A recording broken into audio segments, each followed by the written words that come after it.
حضور علیہ السلام کے بارے میں یہ تصور کرنا کہ معاذ اللہ معاذ اللہ معاذ اللہ حضور مر گئے، سامعین محترم حضور فنا ہو گئے۔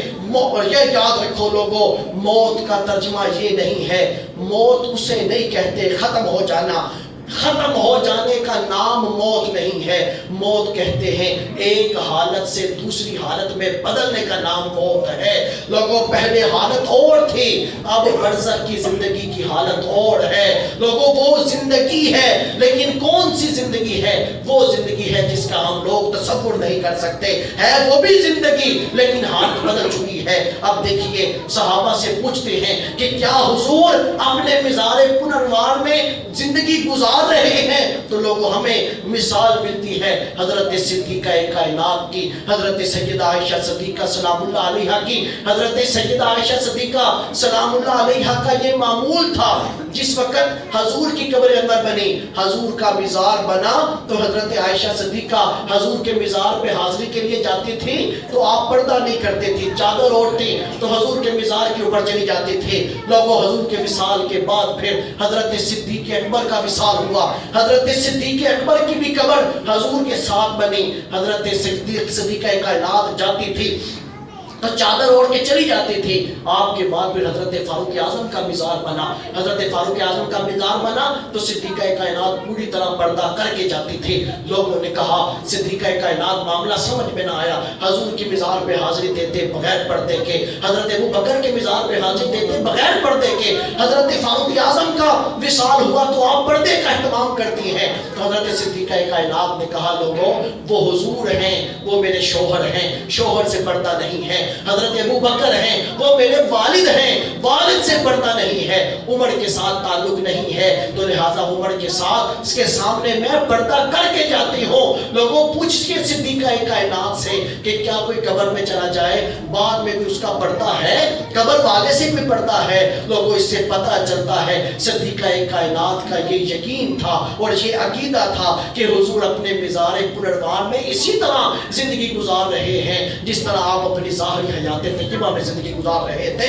صرف فرق پڑا ہے، اتنا فرق پڑا ہے کہ پردہ گرا ہے۔ اور لوگوں یہاں تک بات کہ حضرت سیدہ کائنات نے آواز سنی کہ ایک آدمی جو مسجد نبوی کے اندر میخ ٹھوک رہا تھا، آواز کی ٹھوک رہا تھا، حضرت صدیقہ کائنات نے پیغام بھیجا۔ حضرت صدیقہ کائنات سیدہ عائشہ صدیقہ سلام اللہ علیہا نے کہا، کیا کہا؟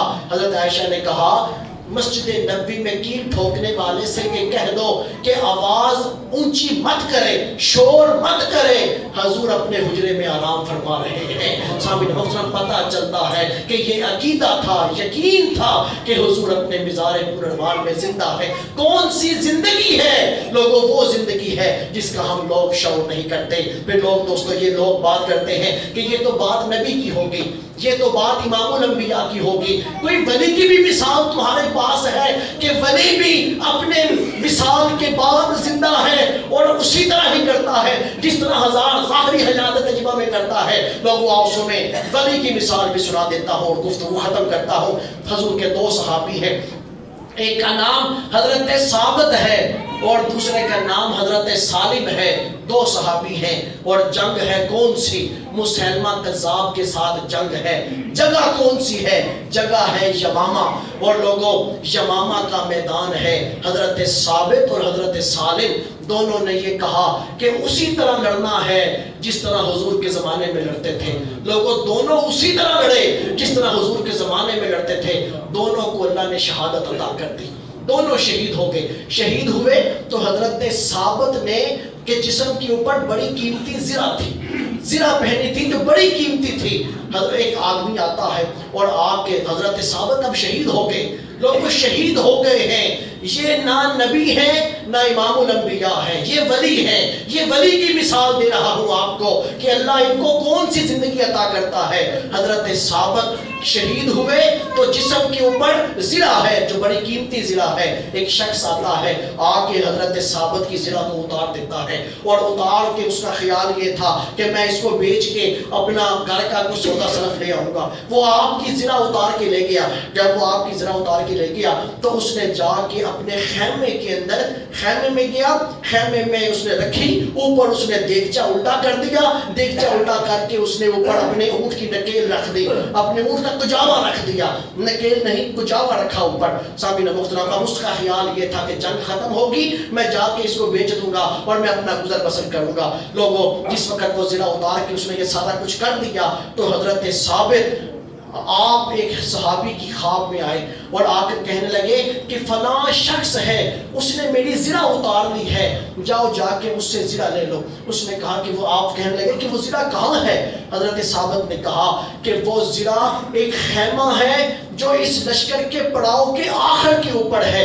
فرمایا کہ اس خیمے کے اندر ایک دیگچہ ہے، اس دیگچے کے اوپر اونٹ کا کجاوا ہے اور دیگچے کے نیچے وہ میری ذبح پڑی ہے۔ کجاوا ہٹانا، پھر دیگچہ ہٹانا، دیگچہ اٹھاؤ گے نیچے سے زرہ نکل آئے گی۔ سامعین محترم، فرمایا کہ وہ زرہ اٹھا لینا اور جا کر حضرت خالد بن ولید کو دینا۔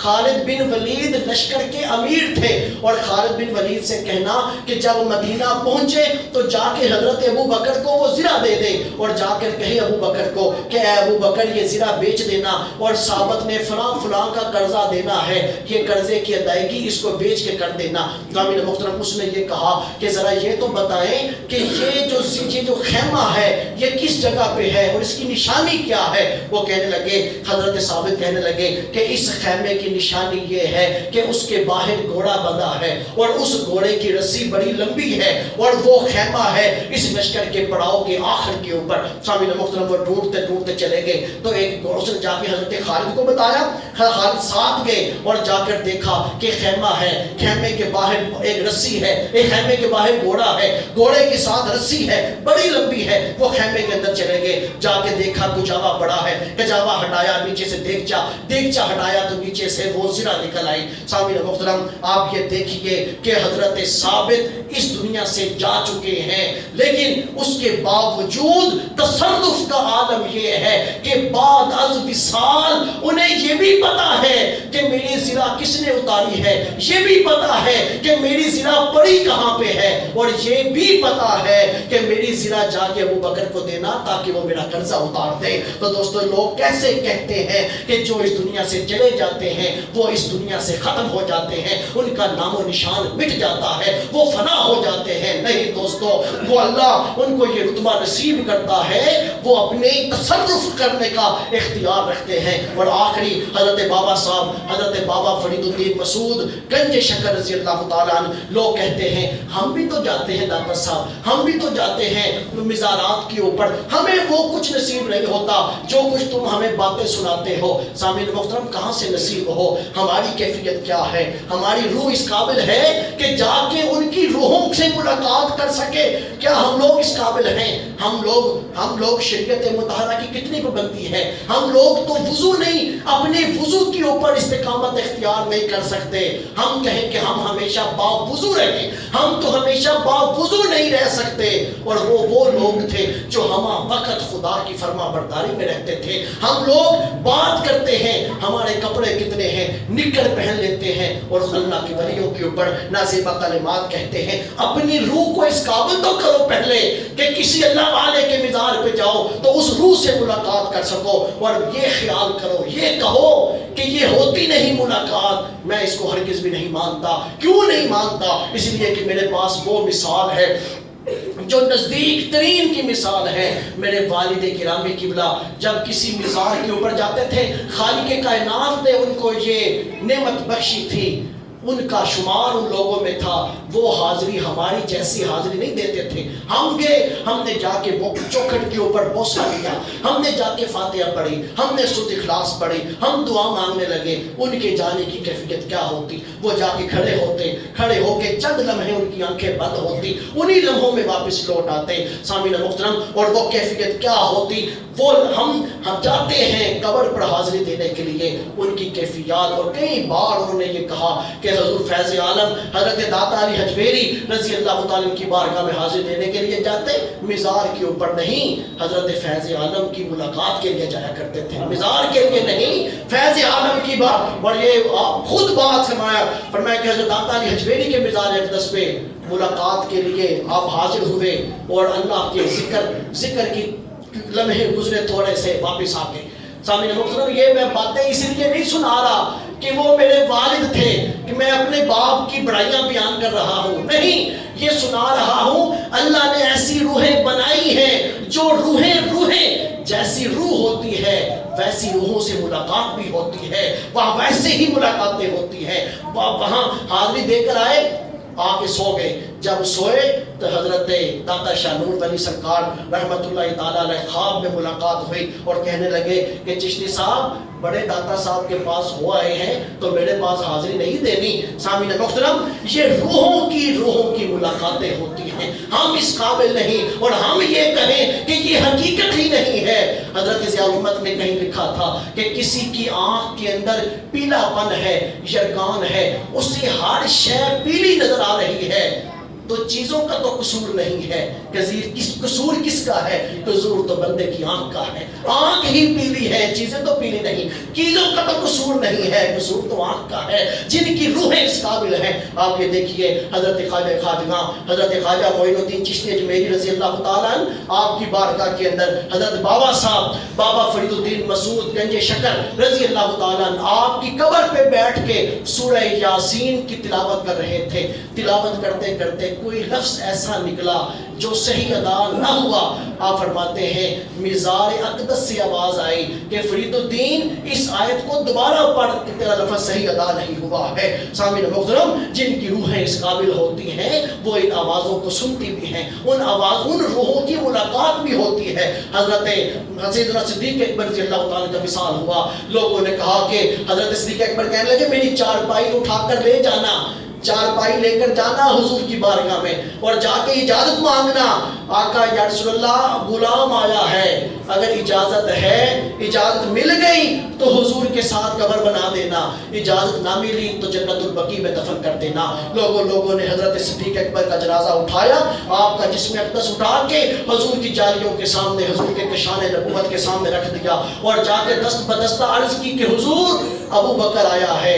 سامعین محترم، مزار سے آواز آتی ہے یوصل الحبیب الی الحبیب، یار کو یار کے ساتھ ملا دیا جائے، دوست کو دوست کے ساتھ ملا دیا جائے۔ لوگوں سمجھ لو اس بات کو کہ موت ختم ہونے کا نام نہیں ہے، موت نام ہے ایک حالت سے دوسری حالت میں بدلنے کا نام ہے۔ اور نظر و فکر عقل بھی اسی بات کا تقاضا کرتی ہے، عقل اسی بات کا تقاضا کرتی ہے کہ ایک بندہ وہ ہے جس نے کبھی نماز بھی پوری طرح نہیں پڑھی اور ایک بندہ وہ ہے جس نے ساری زندگی خدا کے لیے گزار دی، کیا دونوں کی قبر ایک جیسی ہوگی؟ نہیں دوستو، جیسی زندگی گزاریں گے ویسی قبر ملے گی، جیسی زندگی گزاریں گے ویسی پاکیزہ روح ملے گی، ویسی لطیف قبر ہوگی۔ اور لوگوں پھر عقل اس بات کا تقاضا کرتی ہے کہ شہید اس دنیا سے گیا، قرآن کہتا ہے کہ شہید زندہ ہے۔ اب شہید کیوں زندہ ہے؟ اس نے ایک نیکی کی، اور وہ کیا نیکی کی؟ اپنی جان خدا کے لیے دے دی۔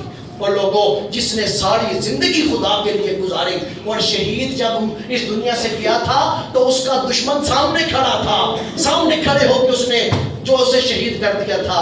لیکن جو اللہ والے اس دنیا سے جاتے ہیں یا اللہ والے جو اپنا وقت گزارتے ہیں، یہاں پر تو کیفیت یہ ہے، یہاں تو دشمن نظر بھی نہیں آتا، شیطان نظر بھی نہیں آتا، ہر وقت حملہ کرتا ہے اور بندہ شیطان سے بچتا ہے، اس دنیا سے چلا جاتا ہے۔ لوگوں جو ایک نیکی کی اور اس دنیا سے گیا، اس کا یہ مقام ہے، اللہ اسے حیات ابدی دے دیتا ہے۔ اور جو ساری زندگی خدا کے لیے گزار کے جا رہا ہے، اس کے بارے میں یہ خیال کرنا کہ وہ مر گیا، وہ ختم ہو گیا۔ اور لوگوں پھر امام الانبیاء کے بارے جن کی وجہ سے ایک بندے کو ایمان ملا اور وہ اس دنیا سے گیا تو شہادت کی موت گیا، وہ زندہ ہے، تو امام الانبیاء اپنی قبر میں زندہ نہیں ہے، امام الانبیاء اپنے مزار میں زندہ نہیں ہے۔ لوگوں پھر امام الانبیاء بھی زندہ ہے، جن آنکھوں نے دیکھا ہے وہ دیکھ کے یہ کہتے ہیں۔ لوگوں اعلیٰ حضرت کہا بھی کرتے تھے، اعلیٰ حضرت حضور کی بارگاہ میں گئے اور ہاتھ جوڑ کے کہنے لگے آقا ان سنہری جالیوں کو دیکھنے کے لیے تو نہیں آیا میں آقا یا رسول اللہ میں ان ترکیوں کی خطاطی دیکھنے کے لیے تو نہیں آیا، آقا میں تو آیا ہوں آپ سے ملاقات کرنے کے لیے، آپ کے چہرے انور کے دیدار کے لیے آیا ہوں۔ تو پھر آپ یہ ورستگی کے عالم میں کہتے تھے وہ سوئے لالا زار پھرتے ہیں، تیرے دن بہار پھرتے ہیں، اس گلی کا گدا ہوں جس میں مانگتے تاجدار پھرتے ہیں۔ پھر جب 7 دن آواز دی نہ بات بنی تو پھر کہا کوئی کیوں پوچھے تیری بات رضا، تجھ سے تو کتے ہزار پھرتے ہیں۔ لوگوں جب حضور حضرت امام احمد رضا نے اپنے آپ کو حضور کی گلی کا کتا کہا، پھر حضور نے وہ کرم کیا کہ بنفس نفیس مزار پرانوار سے جاگتی آنکھوں کے ساتھ آدھا حضرت کو دیدار کروایا تو دیکھ کے کہا کہ تو زندہ ہے واللہ، تو زندہ ہے واللہ۔ واللہ کہتے ہیں قسم کو، میں خدا کی قسم اٹھا کے کہتا ہوں کہ تو زندہ ہے واللہ، تو زندہ ہے واللہ۔ میری چشم عالم سے چھپ جانے والے فرق اتنا سا بڑا ہے کہ ہماری آنکھوں سے چھپے ہیں، ورنہ تو حضور تو آج بھی زندہ ہے۔ مدینہ طیبہ میں ہم لوگ حضور کے مزار کی نہیں، ہم لوگ حضور کی زیارت کی نیت سے جاتے ہیں، اور بخت آور روحیں ہیں جو حضور کی زیارت کر کے آتی ہیں، اور کچھ روحیں ایسی ہیں جو اس آس امید پہ رہتی ہیں کبھی تو پردہ ہٹے گا، کبھی تو حضور کے رخ انور کا دیدار ہوگا۔ سامعین محترم پتہ چلا کہ موت کسی کو ختم کرنے کا نام نہیں ہے، موت ایک حالت سے دوسری حالت میں بدل جانے کا نام ہے۔ یہ آج کے جمعے کی گفتگو میں جو ہو گیا کہ مزارات کے اندر ولی اپنی حیات طیبہ کے ساتھ ہیں، امام الانبیاء اپنی حیات طیبہ کے ساتھ ہیں۔ ایک اور سوال ہے کہ یہاں تک تو ہم نے سن لیا کہ حیات ہیں، لیکن ان ولیوں سے پھر جا کے جو مانگا جاتا ہے لوگوں اسے شرک یہ لوگ کہتے ہیں اور ہمیں مشرک کہتے ہیں۔ اگلے جمعۃ المبارک میں اس بات کے اوپر گفتگو کریں گے کہ کیا ان سے مانگنا جائز ہے۔